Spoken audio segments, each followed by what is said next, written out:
उधर सागर में regional industry conclave का सीएम मोहन यादव ने शुभारंभ किया। इस दौरान करीब 23,000 करोड़ के इन्वेस्टमेंट के प्रस्ताव सरकार को मिले हैं। बीजेपी के सांसद बीडी शर्मा भी कॉन्क्लेव में शामिल हुए और उन्होंने कहा कि खजुराहो में फिल्म सिटी के लिए प्रपोजल मिल रहे हैं। वर्ष 2028 में विकसित बुंदेलखंड होगा। और क्या कुछ कहा बीडी शर्मा ने, आइए आपको सुनाते हैं। सागर में हुई रीजनल इंडस्ट्री कॉन्क्लेव समाप्त हो चुकी है, सफल रही है। और मेरे साथ हैं इस समय बीजेपी के प्रदेश अध्यक्ष और क्षेत्रीय सांसद बीडी शर्मा जी। आज की कॉन्क्लेव सार क्या निकाले हैं?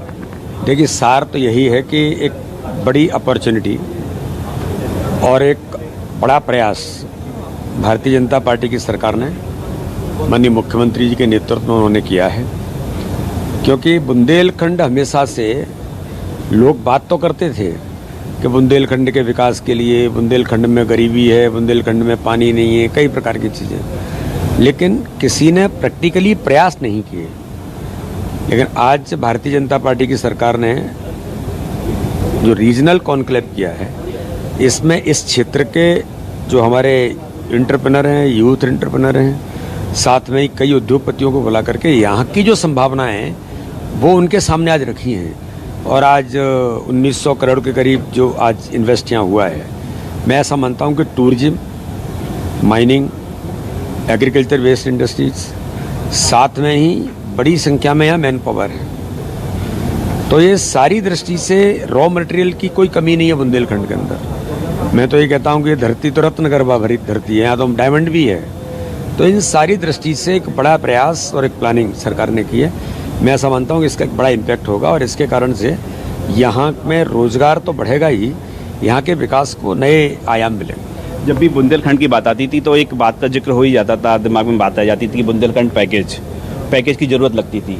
अब लग रहा है कि ये बुंदेलखंड की धरती है, यहाँ निवेश आएगा, उद्योग लगेंगे, तो अब तो यहाँ से युवाओं को पैकेज मिलेंगे। देखिए, युवाओं को पैकेज भी मिलेंगे, पलायन भी रुका है। अब पहले पलायन बहुत होता था, ये रुका भी है। और आज के समय में यहाँ की जरूरत होती थी कि पानी बुंदेलखंड का सबसे बड़ा प्रॉब्लम है। प्रधानमंत्री जी ने केन बेतवा लिंक परियोजना के माध्यम से जो 44,605 करोड़ का प्रोजेक्ट, ये इतिहास बनाएगा। दूसरा, मैं ऐसा मानता हूँ कि यहाँ जो संभावनाएं तलाशी जा रही हैं टूरिज्म के क्षेत्र में, जैसे मुझे अभी इंफॉर्मेशन ब्रॉडकास्ट टेक्नोलॉजी मिनिस्टर उन्होंने एल मुरुगन जी ने कहा कि खजुराहो के अंदर फिल्म सिटी लाने के लिए लोग प्रपोजल दे रहे हैं। तो ये भी एक बड़ा अचीवमेंट होगा कि अगर खजुराहो के अंदर फिल्म सिटी बनती है, उसके लोग इसको लेकर के अट्रैक्ट हो रहे हैं, लोगों ने इसको लेकर के संभावनाएं बताई हैं, वो प्रयास भी कर रहे हैं। तो मुझे लगता है एक बड़ा उपलब्धि होगी।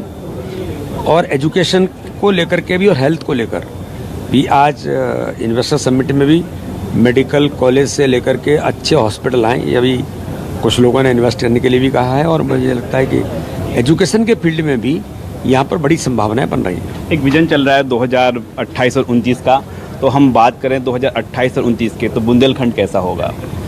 देखिए, 2028-29 का जो बुंदेलखंड है, आज आप देखेंगे ये बुंदेलखंड बहुत आज के समय में इंफ्रास्ट्रक्चर में, हमारा खजुराहो बर्ड हेरिटेज है।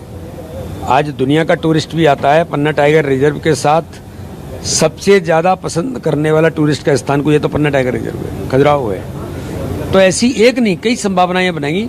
एक विकसित बुंदेलखंड होगा आगामी समय में, जिसे गरीब और सूखा बुंदेलखंड कहते हैं लोग, ये विकसित बुंदेलखंड होगा। तो बिल्कुल हमारे साथ थे बीजेपी के प्रदेश अध्यक्ष क्षेत्रीय सांसद बीडी शर्मा जी, जो कह रहे हैं कि अभी बुंदेलखंड की जो पहचान एक समय हुआ करती थी सूखा बुंदेलखंड की, उस पहचान से बुंदेलखंड आगे निकला है। लेकिन जो अगला बुंदेलखंड है 2028 और 29 का, वो विकसित बुंदेलखंड होगा। कैमरामैन संजय के साथ राकेश चतुर्वेदी, न्यूज़ 24 सागर।